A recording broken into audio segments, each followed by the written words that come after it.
तो मूवी के स्टार्टिंग में हम एक कपल को देखते हैं जिसमें मेल का नाम हनीफ होता है। वह अपनी वाइफ और 3 बच्चों के साथ कहीं जा रहा था। इनफैक्ट वह एक ऑर्फन था जिसे बाद में किसी ने अडॉप्ट कर लिया था, लेकिन अपना पूरा बचपन उसने जिस ऑर्फनेज होम में बिताया था उसके ओनर अब बहुत ज्यादा बीमार थे और उन्हीं की खबर लेने ये लोग उस ऑर्फनेज होम की तरफ जा रहे थे। तभी कार ड्राइव को लगा कि उनकी गाड़ी से कोई चीज टकराई है। गाड़ी से उतरकर देखते हैं तो सड़क के किनारे एक हिरण पड़ा है जो मर चुका है। उन्हें बहुत दुख होता है, लेकिन वे वहां से चले जाते हैं और उनके चले जाने के बाद हमें यह दिखाया जाता है कि रोड की दूसरी तरफ एक बच्ची पड़ी है। उसका खून भी बह रहा था और हम यह जज नहीं कर सकते कि वह जिंदा थी या मर गई थी। खैर, जल्दी ही ये लोग उस ऑर्फनेज होम में पहुंच जाते हैं, जहां पहुंचकर हनीफ देखता है कि उसके बचपन के कई दोस्त हैं जो उसके साथ ऑर्फनेज होम में बड़े हुए हैं और वे भी यहाँ के ऑनर की खबर लेने आए थे। तो सब दोस्त एक दूसरे से मिलकर बहुत खुश होते हैं। वहाँ हनीफ को पता चलता है कि सिर्फ 2 बच्चे ऐसे थे जो अडॉप्ट नहीं हुए थे और वे इसी ऑर्फनेज होम में बड़े हो गए हैं और अभी भी यहीं रहते हैं। अब ये सब बचपन के दोस्त तो बड़े हो गए थे,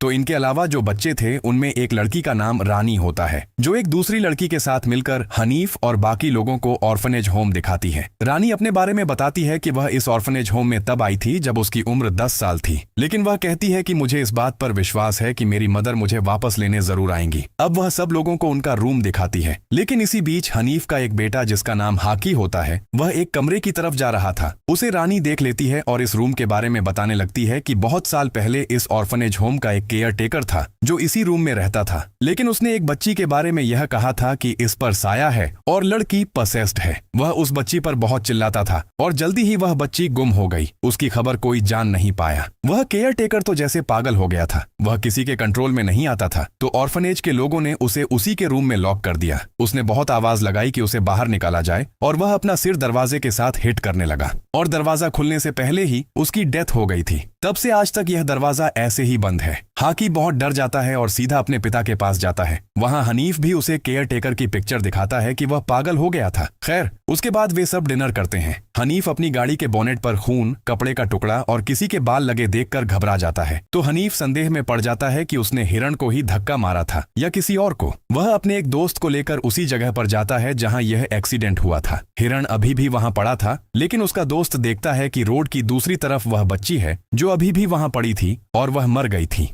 उसी के साथ वे एक बस खड़ी देखते हैं जो ऑर्फनेज होम की ही थी। वे जब उस बस के अंदर जाते हैं तो देखते हैं कि सब बच्चे जख्मी हुए थे और निश्चित रूप से यह कोई एक्सीडेंट नहीं था। इन बच्चों को जानबूझकर मारा गया था। यह सब देखकर ये लोग बहुत ज्यादा शॉक हो जाते हैं और पुलिस को कॉल करना शुरू करते हैं, लेकिन उनके नेटवर्क में इशू था। वे सोचते हैं कि इस बच्ची को अपने साथ ऑर्फनेज होम ले आते हैं, क्योंकि पुलिस स्टेशन तो यहाँ से बहुत दूर था। वे ऑर्फनेज होम आने के बाद उनका एक दोस्त उनसे पूछता है कि तुम इस समय कहाँ से आ रहे हो। हनीफ तब पूरा इंसिडेंट खोलकर बताता है। अब वह आदमी हनीफ और उसके दूसरे साथी को कहता है कि मैं उस जगह पर जाकर देखूंगा कि असली इंसिडेंट कैसे हुआ था। वह अकेला ही उस जगह की तरफ निकल जाता है। वहां जाकर वह उस बस के अंदर जाता है तो देखता है कि बच्चे मरे नहीं थे, बल्कि वे तो दूसरी डायरेक्शन में खड़े थे, जो देखकर उसे बहुत ज्यादा डर लगता है और वह बस से उतरने की कोशिश करता है, लेकिन इससे पहले ही बस का दरवाजा बंद हो जाता है। तभी वह फील करता है कि जैसे बस के बाहर कोई है जो काले कॉस्ट्यूम पहने हुए है। अचानक बस में मौजूद बच्चे मूव करना शुरू करते हैं और उस बस के अंदर से पता नहीं किस चीज से बहुत ज्यादा इंसेक्ट्स बाहर आना शुरू होते हैं जो उस आदमी की बॉडी के अंदर जाना शुरू करते हैं। इन इंसेक्ट्स के कारण उस आदमी की मौत हो जाती है। उधर ऑर्फनेज होम में हम एक लड़की को देखते हैं जिसके हाथ में नाइफ और एप्पल होता है। वह खुद को आईने में देख रही थी। आईने में उसे खुद को बहुत मोटा लग रहा था, तो वह अपनी बॉडी को काटना शुरू करती है। लग रहा था जैसे यह लड़की भी पसेस्ड है, क्योंकि कोई अपनी बॉडी को इस तरह से कट नहीं कर सकता। दूसरी तरफ हम एक और लड़की को देखते हैं जो अपने बेड के ऊपर सो रही थी, लेकिन उस पर कुछ वॉर्म्स आकर पड़ते हैं। वे देखते ही देखते उसकी बॉडी के अंदर चले जाते हैं और उसे बहुत ज्यादा दर्द होना शुरू होता है। उस लड़की का हस्बैंड चला आता है जो आईने में खुद को देखकर काट रही थी। वह उसे देखकर बहुत ज्यादा डर जाता है, लेकिन जब उस लड़की का होश आता है तो वह अपनी हालत देखती है और यह देखकर बहुत डर जाती है और फिर से बेहोश हो जाती है। वह अपनी वाइफ की ऐसी हालत देखकर जल्दी से हनीफ और उसकी वाइफ को बुलाता है। तभी वहां वह लड़की भी चली आती है जिसकी बॉडी में वॉर्म्स चले गए थे। उसे खून की उल्टी होती है जिसके अंदर से बहुत ज्यादा वॉर्म्स बाहर आते हैं, लेकिन अभी भी कुछ वॉर्म्स उसकी बॉडी में थे और वे उसकी बॉडी के अंदर कलबला रहे थे। वह अपनी स्किन को छीलना शुरू करती है ताकि वे वॉर्म्स उसकी बॉडी से बाहर आ जाएं, लेकिन उसकी हालत और ज्यादा खराब हो रही थी।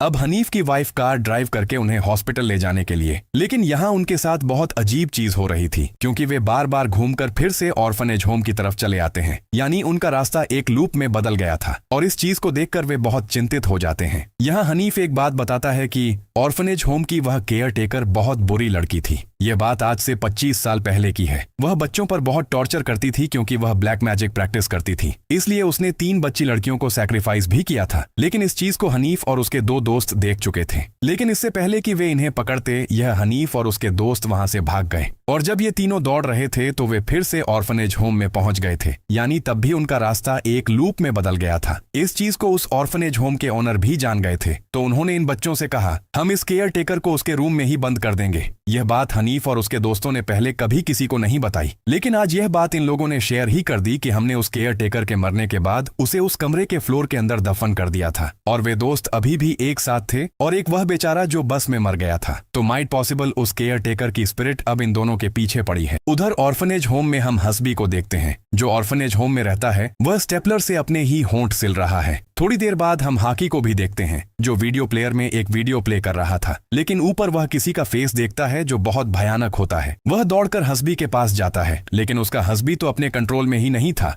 तो वह उसे गन से शूट कर लेता है, लेकिन उसका ज्यादा नुकसान नहीं होता क्योंकि उस गन से राइट्स को शूट किया जाता था। थोड़ी देर बाद हनीफ और उसकी वाइफ भी यहाँ पहुंच जाते हैं। वे अब यह प्लान कर रहे थे कि जितनी जल्दी संभव हो अपने बच्चों को लेकर यहाँ से चले जाएंगे, लेकिन वे हाकी को ढूंढ नहीं पा रहे थे। तभी हनीफ की वाइफ उस ऑनर के रूम में जाती है। वह उसके बेड के नीचे देखती है जहां बॉक्स पाती है जिसके अंदर कुछ फोटोग्राफ्स थे और वे कुछ लड़कियों के थे। वह देखकर साफ समझा जा रहा था कि यह जो बीमार ऑनर यहाँ पड़ा है यह अच्छा आदमी नहीं था। वह उन बच्ची लड़कियों को मारता था और उन्हें अब्यूज करता था। वह केयर टेकर जिसे हम बुरा मानकर आ रहे थे, असल में वह बहुत अच्छी थी। वह उन बच्ची लड़कियों को इस ऑनर के हाथों से बचाना चाहती थी। इस ऑनर ने नहीं चाहा कि उसका रहस्य सबके सामने आए, तो उसने बच्चों के साथ मिलकर यह स्टोरी बनाई कि केयर टेकर ही बुरी और पसेस्ड है। उसने उसे बंद कर दिया ताकि वह मर जाए और उसे वहीं दफन कर दिया गया। अब ये लोग सोचते हैं कि अगर यह ऑनर बुरा आदमी था तो यह सब घटना कौन कर रहा है, क्योंकि ऑनर तो बीमार होकर पड़ा है। थोड़ी देर बाद कार से वह बच्ची बाहर चली आती है जिसे ये लोग सोच रहे थे कि वह मर गई है। वह आकर बताती है कि उनके साथ क्या हुआ है। वे बच्चे ऑर्फनेज होम से पिकनिक पर जा रहे थे,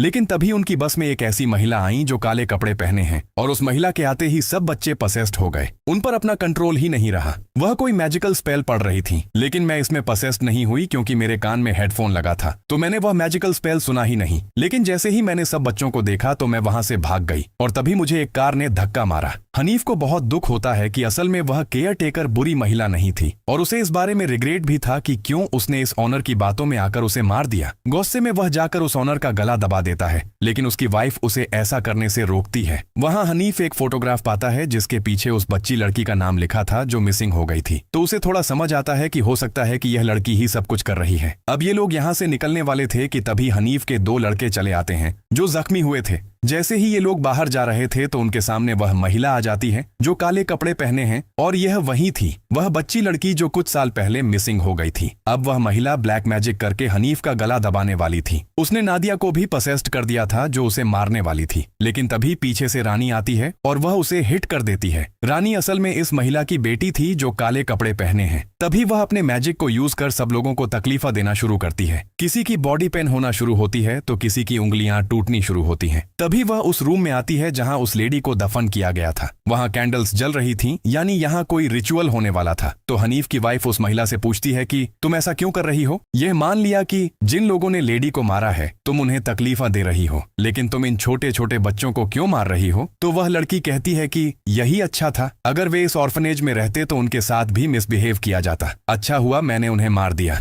तभी वह लेडी हनीफ की वाइफ से कहती है कि तुम्हारा पति भी इन सब में शामिल था, तो इसलिए अगर तुम अपने हस्बैंड को मार दो तो मैं तुम्हें तुम्हारे बच्चों के साथ यहाँ से जाने दूंगी। लेकिन हनीफ की वाइफ ऐसा नहीं कर पा रही थी। इतने में हनीफ का छोटा लड़का उस लेडी को स्टैब कर देता है। हनीफ की वाइफ देखते ही देखते उसका गला काट देती है। उसका गला उसकी बॉडी से अलग हो जाता है, लेकिन वह अपना गला फिर से जोड़ लेती है। वह उन पर अटैक करने के लिए फिर से आ रही थी कि हनीफ की वाइफ उस पर वह कैंडल फेंक देती है जो रिचुअल के लिए जलाई गई थी, और यही थी सिर्फ एकमात्र चीज जो उसे मार सकती थी, क्योंकि ये कैंडल्स में बहुत ज्यादा पावर था। तो उसके कारण वह महिला सच में मर जाती है। यहाँ उसका ब्लैक मैजिक भी खत्म हो जाता है और जितने पसेस्ड लोग होते हैं वे ठीक हो जाते हैं। वे सब उस रूम से बाहर निकल जाते हैं, लेकिन वे उस ऑनर को वहां से बाहर नहीं निकालते क्योंकि अब समय आ गया था जब वह अपने गुनाहों की सजा पाएगा। और हम कुछ दिन बाद का सीन देखते हैं जब हनीफ की वाइफ अपने बच्चों को स्कूल देने गई, तभी कार से बाहर उस लड़की का शैडो दिखाया जाता है जिसे उन्होंने कुछ दिनों पहले मारा था। वह बाहर आती है तो उसे वह लड़की कहीं दिखाई नहीं देती और इसी के साथ यह मूवी यहीं खत्म हो जाती है।